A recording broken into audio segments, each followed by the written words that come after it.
What's up, YouTube artists and aspiring artists? It's Mike here with Aristotle Custom Spray Paint Art. Today I've compiled 10 things you need to learn as a spray paint artist. If you're just getting started, this is going to be a great place to get an idea for what you're up against in the wonderful world of spray paint art. Keep in mind this channel is chock full of other tutorials and more in-depth looks at each of the items and topics we're going to talk about today. This list is also in no particular order. It's designed to get new spray paint artists a head start, maybe give you a tip or two if you are already a seasoned spray paint art veteran. Nonetheless, let's jump into today's spray paint art video, the top 10 things you need to learn for spray paint art. Before we get into the top 10 list, you guys are going to want to make sure you have the right supplies. Get yourself a respirator. This thing is key. Next up, you're going to need some paint. I primarily paint with Rust-Oleum, Painter's Touch, gloss paint. This is available at Home Depot. Here's a look at another red can. Same paint, different packaging.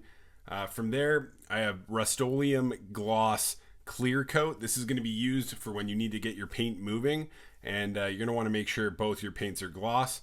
Rust-Oleum quick color black and white. These are really light mist paints. Here we have some Montana Gold acrylic. This is artist spray paint, easily found in an art store. Here's a look at a colored can there. Oh, great.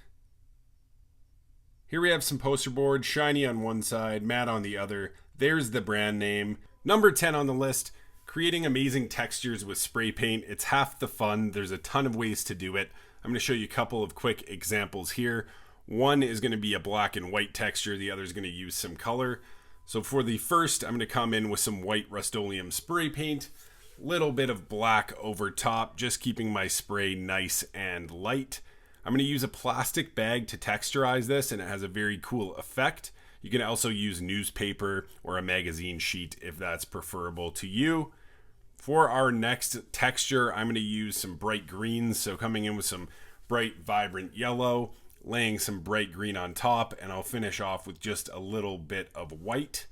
Gonna toss some white over top of the black and white area as well. From here, I'm using a piece of scrap poster board, and I'm just gonna scrape across my paint here. You'll see it gives that very cool looking streaky texture, and that's gonna do just fine for our purposes. Next method, we're going to go in and place a plastic bag down. You'll have to fan your fingers over it a little bit. Make sure it adheres to the right places. Peel back. If you want to brighten it up, you can go in again. And here's a look at a couple awesome textures with spray paint. Number 9, creating planets. We're going to take these textures and we're going to add some highlights to the one side. And we're going to use this to create a nice moon. So just going in with some Rust-Oleum quick color, and then Rust-Oleum quick color black, coming in with that nice light fade for my shadow here.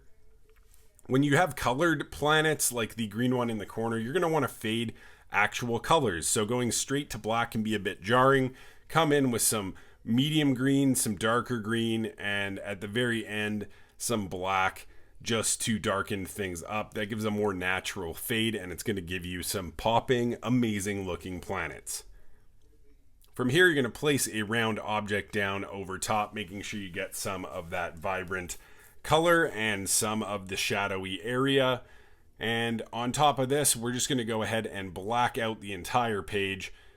Keeping in mind, we don't want a ton of paint going around the borders and peeling back to reveal our lovely planets. Common thing that happens is you're going to get these kind of subtle but nuisance rings around your planet just from the stencil pulling up that paint. This is an easy fix, especially when we don't have stars on the page. We're just going to go in with some black and fade that line out and give us two pretty perfect looking planets. I don't know any spray paint artists out there who aren't doing some kind of sci-fi stuff, so planets are definitely key to have in your arsenal, and this is a good guide on how to create awesome ones. Next up is galaxies and nebulas. You're going to need some awesome looking backgrounds for those planets. So you're going to come in with a bright color. Half the fun of this is playing around with colors yourself. So pink and purple is what I've gone with here. Feel free to try out and vary the colors and see what different results you get. From here, I'm going to pop some blue along the edges. You'll see it work into almost just a nice misty, cloudy look here. That's all I'm going for. Hardly any paint on my page. Rust-Oleum Quick Color Black is this nice, misty, easy to spray, light spraying black paint. A little bit thin, a little bit transparent, and I'm just going to go around and kiss the edges here where my black is, giving some of that illusion of outer space in the background with my nebula. From here, brighten up a little bit of white. Neutrals are always good anytime we texturize, so toss some black or white over top before you peel paint back, and you're going to get some nice results. Breaking up that black now with some blue going over top of the actual nebula itself with a bit of black as well. And then we're going to come in and roll up our plastic bag, and we're going to pop down just like texturizing, but not laying down the full amount of the plastic bag here. Go in and dab some of your paint off, pulling off those areas we put neutrals over top. Definitely having the paint stick here, so that's where a quick or Rust-Oleum clear coat comes in. Spray some clear coat down, start with a little, then work your way up. We're going to go back to a clean edge of our bag and just dab out that shape of our nebula or galaxy. This is really where it comes to life. You start to see that pink and purple really start to play off each other and start to pop through and give that awesome galaxy look. Sometimes a light source makes all the difference. We're just doing a tiny, tiny spray here of Rust-Oleum Quick Color, giving it that light source and that misty effect. Not too bad. That's how you create an easy, awesome galaxy with spray paint. Next up is stars. So for this, most of you are going to know what to do. You're going to spray some paint onto your finger, flick the excess off to the side, then flick down onto your page with this kind of shape of your finger, flicking that excess paint off, re-up on the paint, flick some off to the side, and vary the direction and the pressure you're flicking your finger. Don't flick in just one direction. From here, we're just going to go until our heart's content, until we have enough stars and we're satisfied with the look. And we're good to go. Next up is a starburst effect. So take a straight edge, some Rust-Oleum Quick Color, and you're just going to make two very faint lines intersecting across the scene here. That's going to give us that nice starburst look. Then we're going to just do a nice touch in the middle.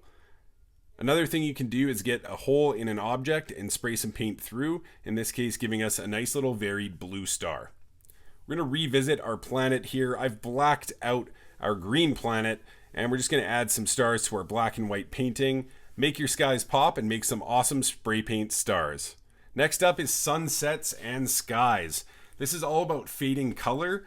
Takes a lot of can control and practice to get the results you want, but play around with a simple red, orange, yellow fade, adding a little bit of white on the horizon line just to make things bright and pop. Here's another nice example with some Montana Gold cans. We're going to go in and just work purples, blues, working in some nice touches of orange or brighter red, little kisses of orange and yellow here and there, and you're really seeing that faint kind of dainty looking cloudy sunset come to life. Definitely an awesome look. Play around with color combos and you'll have some nice bright backgrounds for your scene in no time. Number 5 is fog and clouds. Fog is super easy. Take your Rust-Oleum Quick Color and quickly streak it across your poster board. Play around with the amount of speed and how close you are, and you'll be all set for some awesome fog. Here I'm just going to draw in these bubble shapes. This is going to be a little stencil we're going to use to create some awesome clouds with spray paint. With this, you're just going to draw some bulbs on here, add some smaller little clouds, and take a hobby or X-Acto knife and begin cutting this out. Take care if you haven't used one of these before. Make sure to cut away from yourself. These things are super sharp, etc., etc., etc. Adult supervision is always recommended, even for us adults. So here we go, just cutting this out, working our way through. As you'll see, I'm just cutting out those big ones first. It makes it a little bit easier to get into those detailed little areas and cut out those smaller sections. Nothing here has to be perfect. They're clouds after all, so don't overthink this part and don't overthink what it looks like as a cutout. The key is what the paint looks like after you spray it with this stencil. So after I work through this little last detailed area, we're going to be left with a nice little cloud stencil to use with our spray paint art. I'm going to fold this a little bit so I have a bit of a blocker for the rest of my paint. And it's as easy as laying this down and coming in with a light touch of white spray paint, just kissing the edges of your cloud stencil here and working out some interesting shapes with the spray paint, holding back the paint and just allowing that cloud shape to come to life. There's one nice example of it. We're going to pop into one more example. This time I'm using Rust-Oleum Quick Color White, that nice white misty paint. And you can see the difference here, just that little bit of lighter touch, the little more control I have with this spray paint for these detailed situations. So my paint of preference for clouds is this Rust-Oleum Quick Color. Another quick mention, I'm using Montana Gold and Rust-Oleum Painter's Touch Gloss. I've come to learn that these two paints mix really well together. So if you do have both, feel free to experiment and see how the Rust-Oleum Gloss interacts with that Montana Gold and the Rust-Oleum Quick Color White. Definitely interesting to know that those two kind of work together, and it opens up a lot more color variations and different techniques I can use in my spray paint art, so don't feel glued to just the one brand. You'll see me here work out these clouds, just misting things out. Here's a nice little bonus tip for everyone. Flip your Rust-Oleum Quick Color can upside down onto an empty part of your page, and you can get a really, really cool sunburst effect. You're going to see that here. I'm just flipping my can upside down, pointing the nozzle straight up towards the top of my poster board, and getting this nice cool burst effect by pushing down one little burst, turning my can, turning that nozzle, and just getting that nice, awesome looking sunburst effect. Mixes really good with the clouds and adds a nice little detailed touch to your pieces. Number 4 is mountain and rocks. If you want some depth into your spray paint pieces, you're going to need some terrain, some layers, and some depth of field. So with that, over top of our foggy area, we've come in with a fresh layer of black and then a fresh layer of white Rust-Oleum Gloss Painter's Touch, just making sure we have a nice clean edge. Just like the rest of our texturizing, we're going to wind up using a nice little free plastic bag to carve out the shape of these mountains here. So I've got my bag laid out. I usually have my hand inside of it, but to show you here, you just lay it down and etch out that shape of the mountain. You don't need a firm touch, just a nice light outline. Peel back, and that white gives a nice rocky texture, a very cool mountain look. And you can make these in literally seconds. If I want to touch up an area, just use a nice clean section of that bag, go on in, clean up that line, and you'll be having the crispest mountains in no time. Shading is key, and that's definitely an element you want to incorporate into your paintings. I'm just going to shade out the backside of this mountain.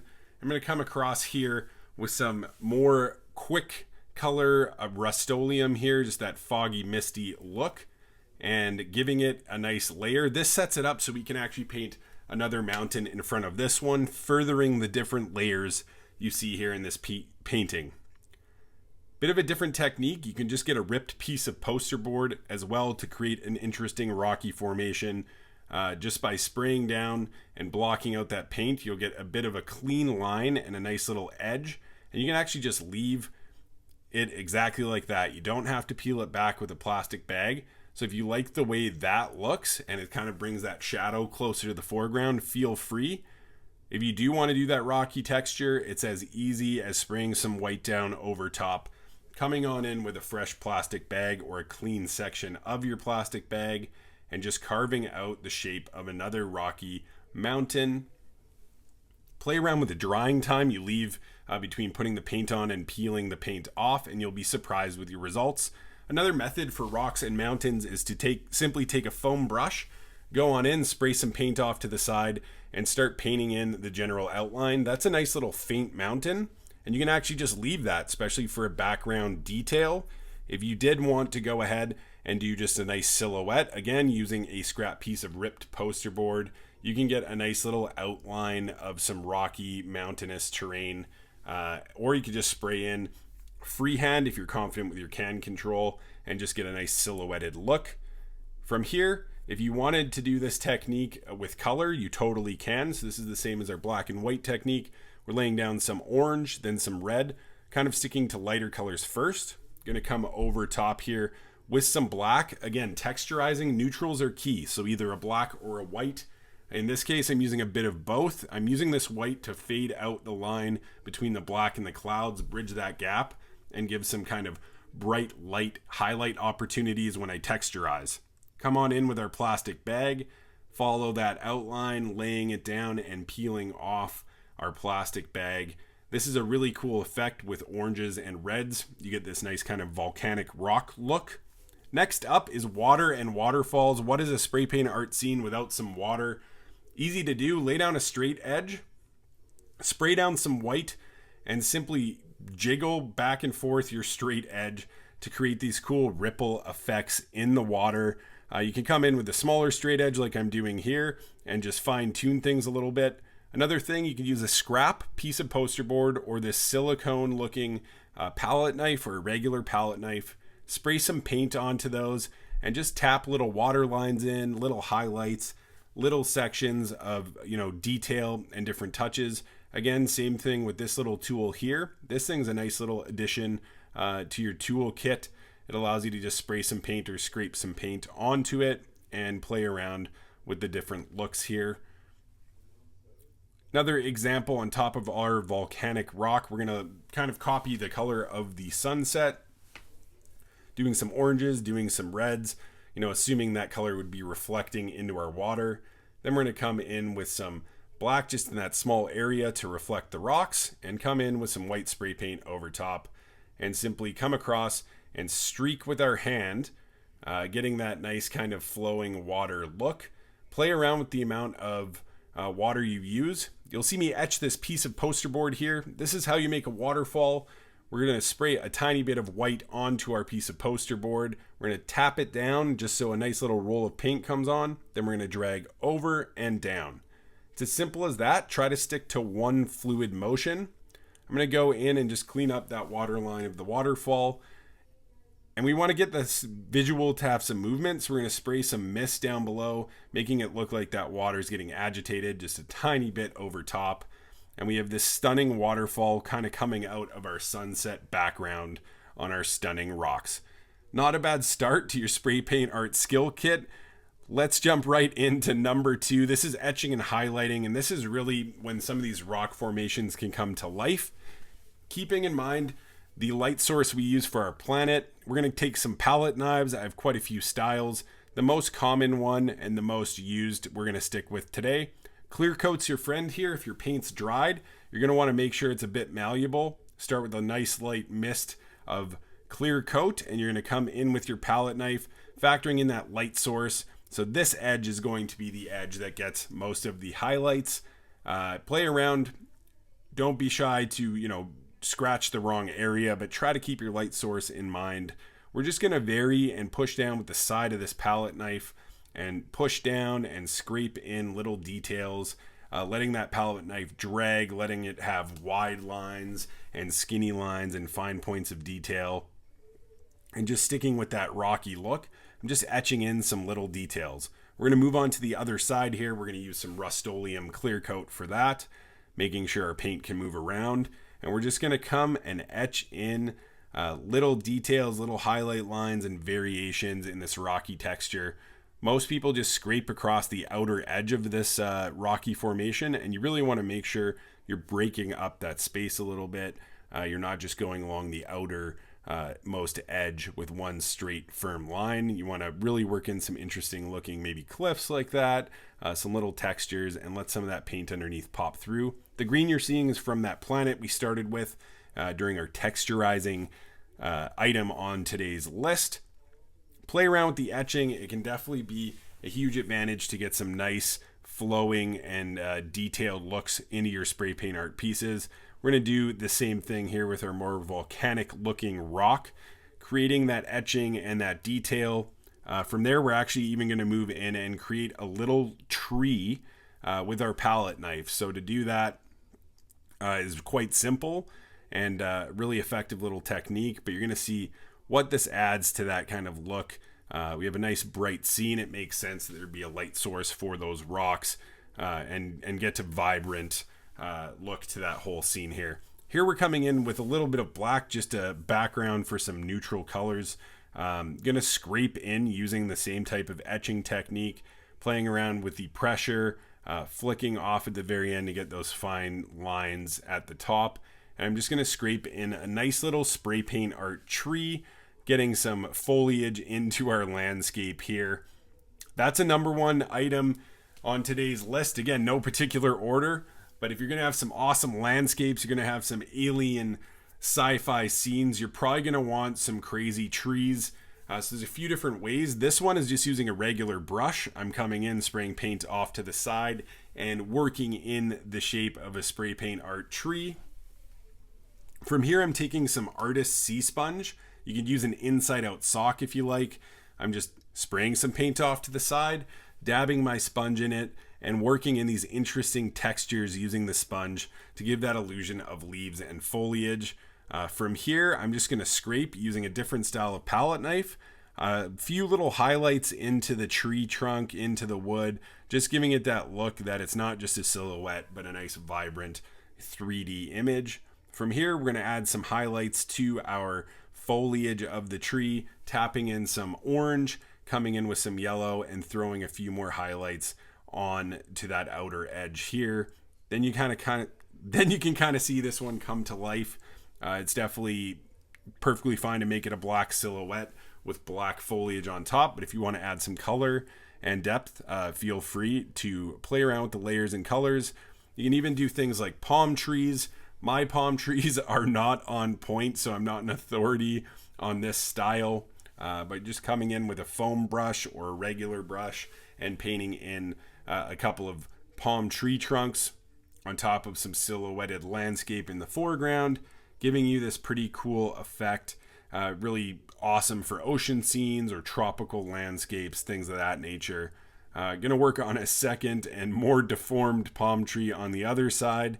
The beauty with this is trees come in all shapes and sizes. So if you're gonna add them to your painting, you're pretty safe in having them be a bit misshapen and weird, because that's what all trees really are if you break it down. Coming in, just a couple last few details, and you have some effective looking palm trees. Another thing that really adds to your paintings is to have your trees give a sense of depth. Trees aren't all going to be the same size across a horizon. You're going to have some off in the distance, and as a focal point kind of moves its way back, you're going to have trees getting smaller. We're just creating that effect with our sea sponge in black, working in the general areas I want to have trees, the general sizes, and coming back and working in details, and you're going to see it give that nice kind of sense of depth perception with those closer trees closer to the foreground here, and a nice effective look. You could do the same thing as our foliage in the other tree and come in with some colors and some highlights.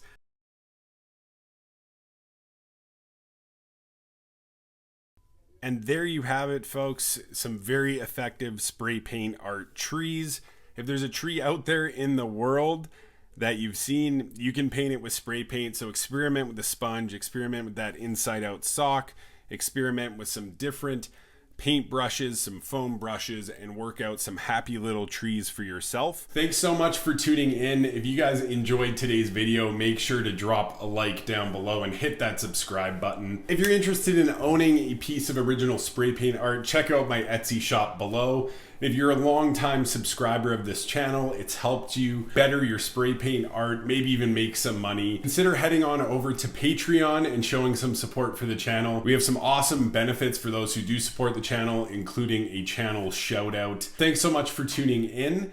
Hope today's video is helpful, and I'll see you guys again in a future spray paint art video.